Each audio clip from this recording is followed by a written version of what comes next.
經到999.9英里，全自動駕駛，無中斷的全自動駕駛，累計時速1000英里，耶！噔噔噔，1000英里達成。Hello， 大家好，歡迎收看越來越美。OK， 我的 FSD 不中斷介入的駕駛已經超過1000英里啦！噔噔，那你會想說，哇，在這1000英里以內，是一次開這1000英里都不中斷嗎？當然不可能啦，我哪可能一次開1000英里？當然，不中斷指的是，在你啟用 FSD 的時候，你沒有踩剎車。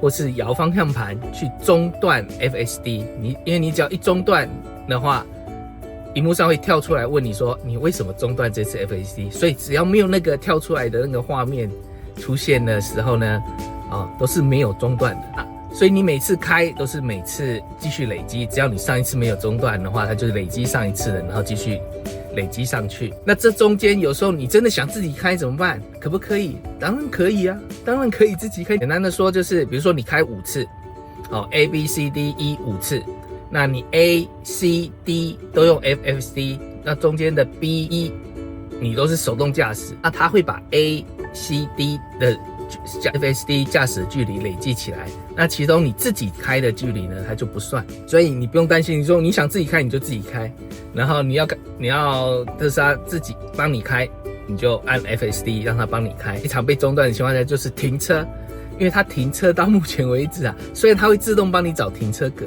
但是每次找的停車位都很爛，或者是說它繞了半天，明明那邊就有一個停車格，它就是繞不過去那裡。然後你就會想要中斷它，然後想要接手，然後自己開過去停。那這是最常中斷 FSD 的這個狀況。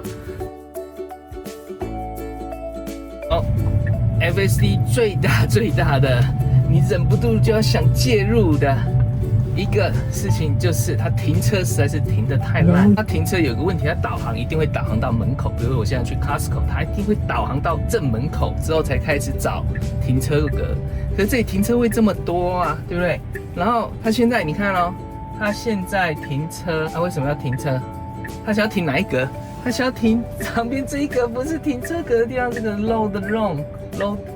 loading zone 就是給你上下物品的地方。他现在居然想停這一格，可是這不是個停車格啊。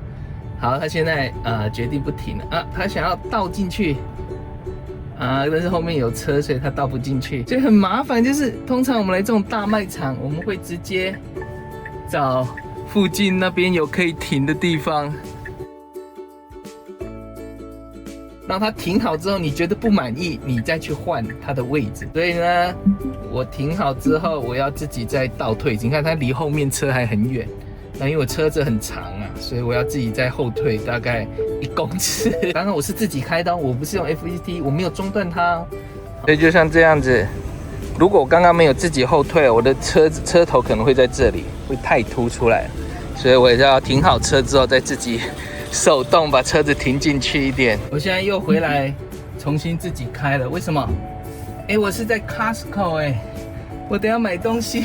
我的東西要塞到行李箱裡面呢，我現在車尾槽裡面，行李箱槽裡面，我是沒有辦法上的。我現在沒有啟動 FSD 哦，我在手動開到自己想要的位置停。不然我等一下買完東西，我怎麼把東西放到車上啊？對，就是這樣。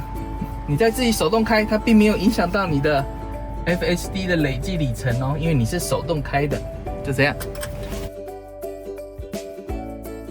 有時候你真的不喜歡它停車，自己找停車位亂停，好像這邊都已經有很多位置，但是它硬要開到門口停。你不想要讓它自己停的話，一種方法呢，你就是選這旁 park 旁邊的是 pull over， 你就選 pull over， 然後呢 pull over 就是說它會找這邊附近有可以停的地方，它就安全的地方，他就直接在路邊停車了。